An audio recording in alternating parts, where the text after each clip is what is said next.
Today on Henry's Film Corner, Crispin Glover joins me to discuss his controversial new film, What Is It? The wonderful Heidi May will be here to help me review the film Crash, and will shed new light on the Enron scandal by way of a brilliant new documentary that hits theaters this month. Folks, it's going to be a great show. You don't want to miss it.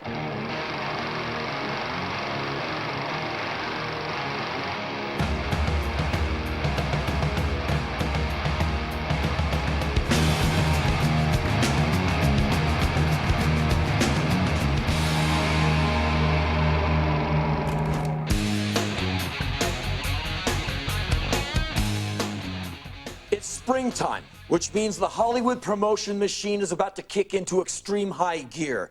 Every movie will have multiple tie-ins in ways you could never think believable. You will see advertisements for movies on the side of every bus stop, building, the bottom of every drink from every fast food place in America. Every movie will be promoting a video game. Every video game will be promoting the DVD extra from the movie that's coming out soon. Every theme park will have a ride that corresponds to the movie. You'll open a box of condoms to see the faces of the starlets from the summer's blockbusters. You will buy bullets. The back of the bullet will have the face of the new action hero. I began to realize how immune we've become to this virus on my last trip to the grocery store when I barely blinked at the life-size Darth Vader cutout posing smugly with a box of Cheez-Its. Everywhere you go, there's some promotional mechanism screaming at you to see the latest blockbuster or tearjerker or unoriginal comedy. And they're all saying the same thing. Watch this movie before it's too late. Be the first in line to buy your tickets, or your peers and your family and your boss or your underlings will all think you're dangerously behind the times. And the strategy seems to be, if we show you the image of Ashton Kutcher or whatever the logo is for the film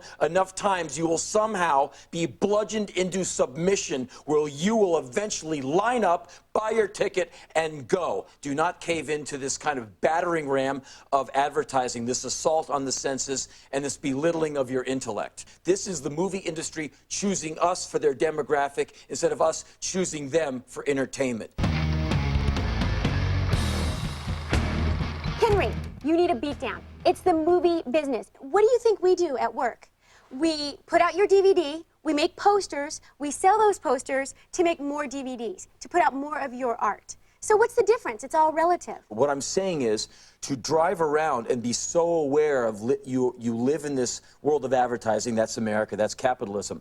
But to live in this world where it is just hemmed in by everything is about the movie. Henry, you've been involved in those big movies. You've acted in Bad Boys too. Yeah, I partake in the art, in the work of being in a movie, of being trying to be gainfully employed as an actor, but I don't like how things are marketed. I can't help but drive around and go, man, it's inescapable. Sometimes it is very suffocating. Yes, it gets saturated, it gets overwhelming. I'm just saying. So ignore it. You ignore everything else in your life. You live in your own little head. I try and ignore you. I'm going to... You do ignore me. I do. Every day. I don't know how I survive. Heidi and I are going to review a film right now, and the film is called Crash. I think we missed that touch so much that we crash into each other just so we can feel something.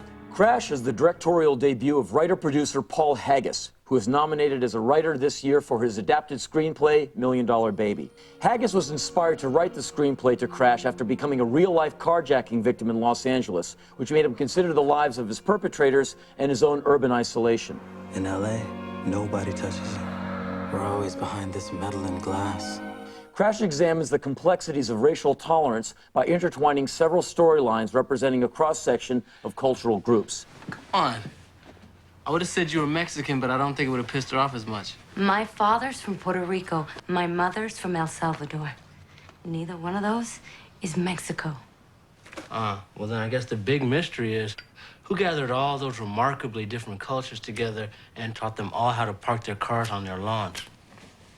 A Brentwood housewife and her DA husband, a Persian store owner, an African-American television director and his wife, a Mexican locksmith, two carjackers, a rookie cop, and a middle-aged Korean couple are all circumstantially connected through a series of separate events that take place over a 36-hour period. Put your hands on top of your head, ma'am. Will you just do what he says? Now, do you have any guns or knives or anything I might get stuck with? Sandra Bullock, Don Cheadle, Brendan Fraser, Matt Dillon, Ryan Phillippe, and Ludacris all play lead roles in their respective sub-stories.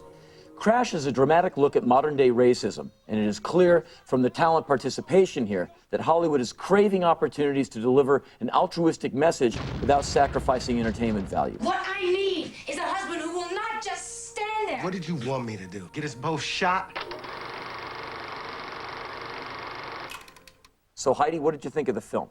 I loved it. I think that movies like this are important when they have to do with race. And besides race, there's class and there's religion that people are judged by. And I think it's dangerous. I think movies like this, especially for young adults, if it could open one person's eyes to see where they're prejudiced, it's worth it. I agree with all that stuff in that it did make all of those points. But for me, the idea was kind of almost turned into this kind of grotesque thing where I needed a teaspoon, but you gave me a gallon of it. I already knew this stuff, but for young people to see this, to see that every race, every religion, and every class has friction that is solvable, great. As a 44-year-old guy who's been around racism up to his ears since I came into the world, I didn't need a lesson in it more. And I'm not putting the film down for doing that. I just thought to wrap it up in this tight little bow, to me, was a little convenient at times. And that's my basic overall criticism of the film.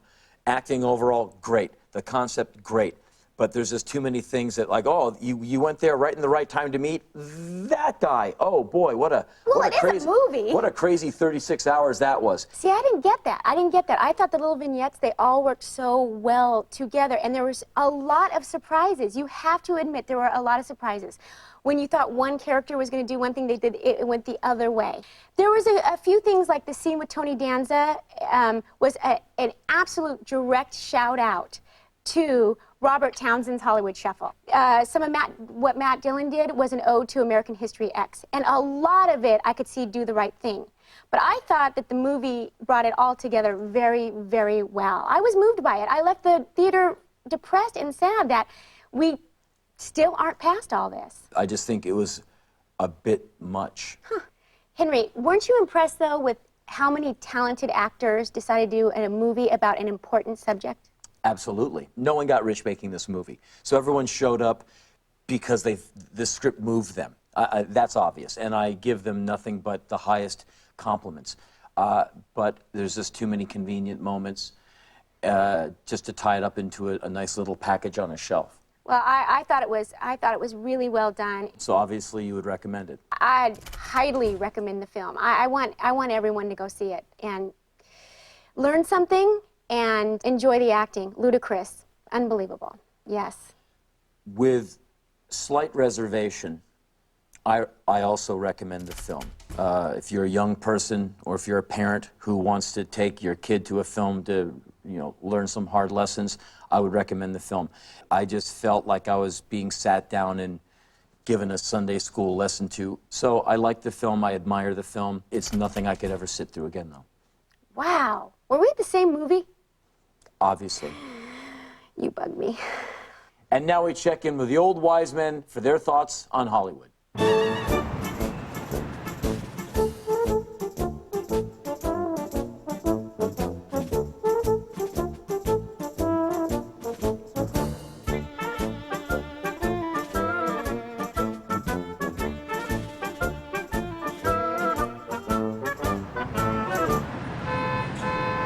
A lot of the actors today don't have this street experience. They just haven't been off. They don't come off the turf. I hang out with lots of people who are not in the show business. So every now and then one of them will say to me, I've got a nephew coming in from so-and-so, can you help him? I said, help him do what? He said, well, he wants to be an actor.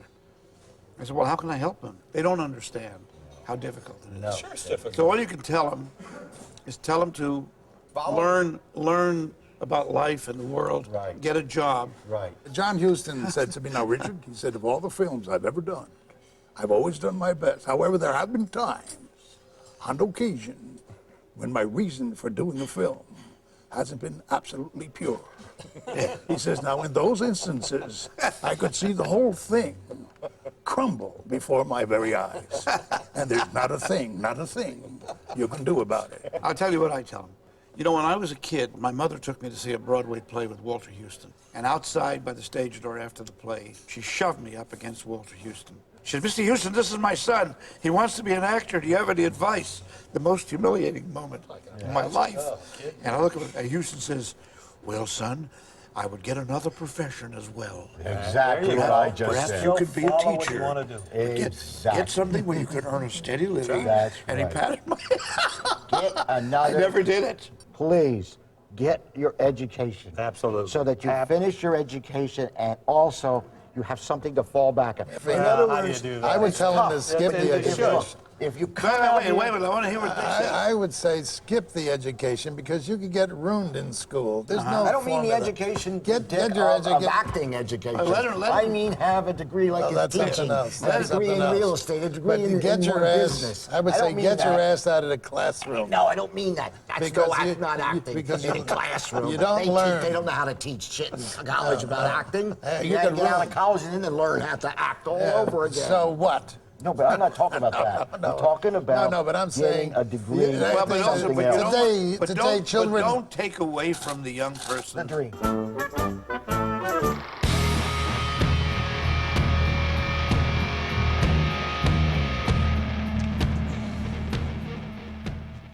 Our guest today is Crispin Glover, who's had a lot of success as an actor, but now moves behind the camera to give us his feature film, What Is It? Crispin is distributing the film himself and will be presenting What Is It at a theater near you. Crispin, good to see you, man. Great to see you, too. Thanks for being on the show. Thanks for having me. I really appreciate it. So I saw What Is It? Yes. I loved it. Good. You directed the film. Yes. You have a big role in the film. Yes. You edited the film, and now you're distributing the film. That's right. So this is a huge labor of love for Yeah. you. So tell us about it.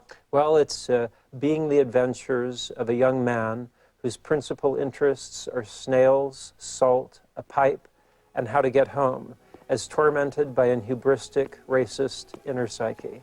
Where are you going? We get new snail. You're hot out there. You gotta try out. I thought the film was fascinating, and it put me through a lot of intense reactions because I've never seen a film remotely like it. Good.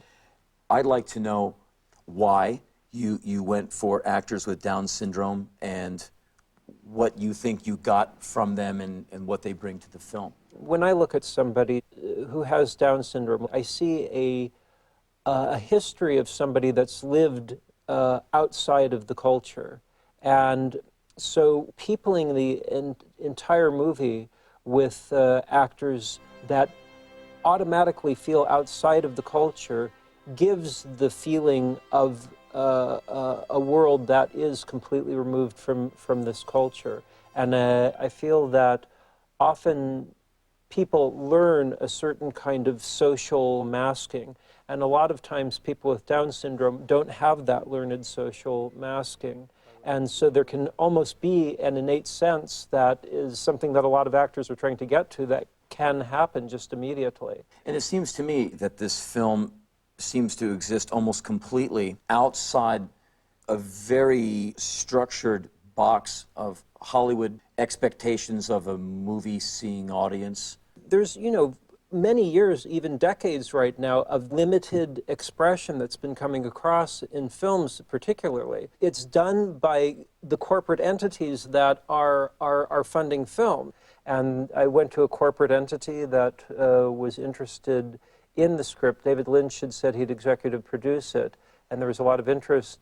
But after a certain amount of conversation, they felt that there was concern of having a majority of the cast to have Down syndrome.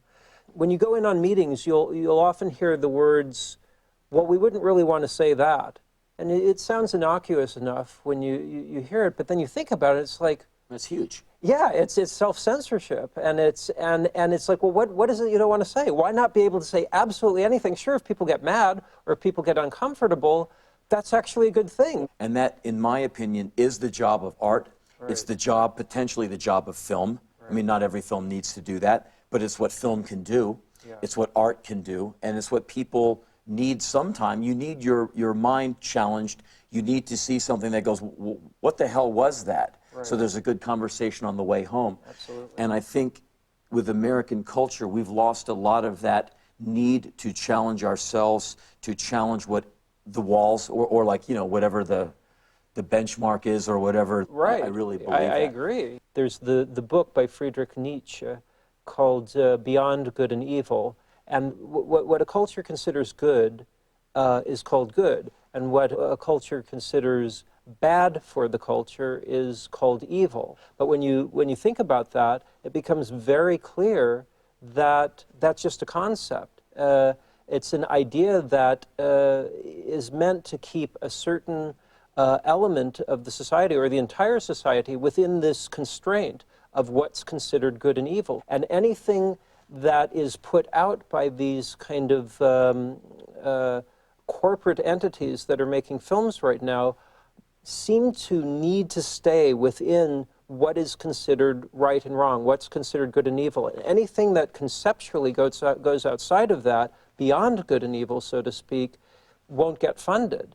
But obviously, I know there's millions of people out there that aren't having films sold to them because corporations don't know that there are millions of people out there that want intelligent, provocative kind of material. And so it's not available for anybody. But I often feel some of the most interesting films and some of the best films end up coming out of extremely repressed cultures because people feel it, they react to it. I'm sure I'm not the only person, but you can feel it kind of boiling under. There's a lot of people that are very, very irritated by the fact that there isn't material to be thinking about and enjoying in that way. You know, talking about these, you know, the good and evil, and this box that Right. a lot of the West, we operate in it. Right. What is it seems to be basically beyond good and evil, mission accomplished. Right. You've taken this to Sundance and places like that. What has the reaction been? Well, when I show it to large audiences, about 300 people, I'll count about how many people will leave. And at a certain point in the film, there'll be about 5 to 7 people that will get up and leave, of about 300 people. The good thing, though, is, of course, is that nobody is going to shoot me for this, probably, or put me in jail or hit me with a stick or something. But even though it's difficult, and it's taken me 9.5 years to make the film, I do have the opportunity to go out now and do this tour around with the film, get ideas, get a forum so people can talk. Sometimes I'll have aggressive questioning where people will be reacting to certain things in the film. But by and large, I can tell people are really genuinely enjoying really what we've been talking about, just the element that there are these other kinds of thoughts that aren't being presented by and large. So let me get this across. People can find out about you arriving in different cities with what is it by going to your website? Yeah, crispinglover.com. That's easy enough. Yeah. crispinglover.com. Yeah, okay, well, cool. I hope people show up to see the film. Yeah, and I'm looking forward to seeing it again. Yeah. Well, I want to show it to you again. Thanks a lot. Cool. Yeah, thank you, Crispin. Yeah, I appreciate it. Good.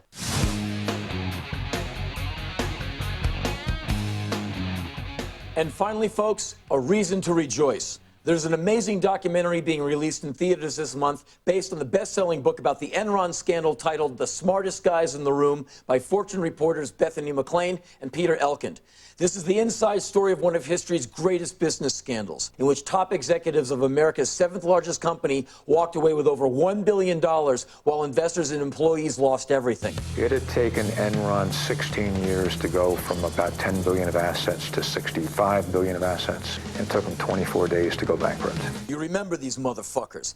Andy Fastow, Ken Lay, and Jeff Skilling, and how they built thousands of employees of Enron and other companies out of their life savings. Did you convert stock worth $66 million? I don't know, but I don't have the records with me. Would that be surprising to you to learn that you did that? No, that would not be surprising.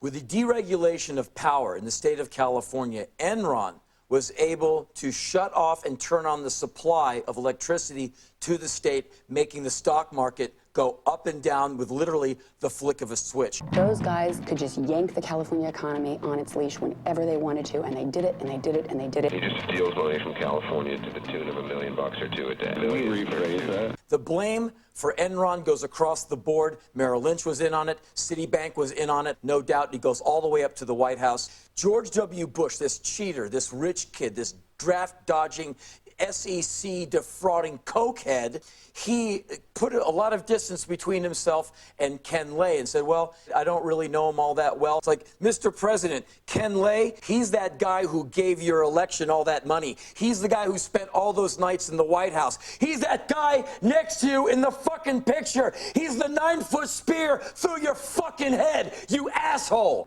You know, Enron had made contributions to a lot of people around Washington, D.C. And if they came to this administration looking for help, they didn't find any. To say no help here is like I did not have political relations with that man, Mr. Lay. Enron CEO Ken Lay insists to this day he had no idea what was going on at his company. It is a massive company. He is the CEO. We're talking billions of dollars moving around, and he didn't know. I hope no one in the jury takes this shit for a second. I hope people are standing up in court saying, you lying motherfucker, go to jail. Here's a Swiss Army knife. Either cut the back of your pants open for easy access or put it to your jugular vein and take yourself out, because, sir, you're going away. All right, we're down to questions. And I've got a few up here. I would like to know if you are on crack. If so, that would explain a lot. If not, you may want to start, because it's going to be a long time before we trust you again. The fact that Ken Lay, Andy Fastow, and Jeff Skilling were able to regulate the amount of energy coming into California, causing rolling blackouts across the state, making little old ladies overheat and die, makes them murderers. It's time for the murderers to go to jail. There is no gallows high enough, no guillotine blade sharp enough, and for a Christmas present, I'd like to send Jeff Skilling and Ken Lay some cyanide tablets for them to bite down on before they have to bite down on the towel in the sea wing of Lompoc. The Smartest Guys in the Room is in limited release this month. I beg you to go see it, and go see it again, and vote accordingly in 2008. We're almost out of time, but before I go, I want to recommend 2 DVDs that you should really check out. The first of which is called Team America, World Police, from Trey Parker and Matt Stone of South Park. It is a puppet musical that rips on everything from American foreign policy to celebrity activists. The second is a documentary about the rock band, the Ramones. It's called End of the Century. Great story about one of the greatest rock bands ever. 2 great DVDs. I hope you get a chance to check them out. I hope you enjoyed our show. We'll see you next time. Thanks for watching.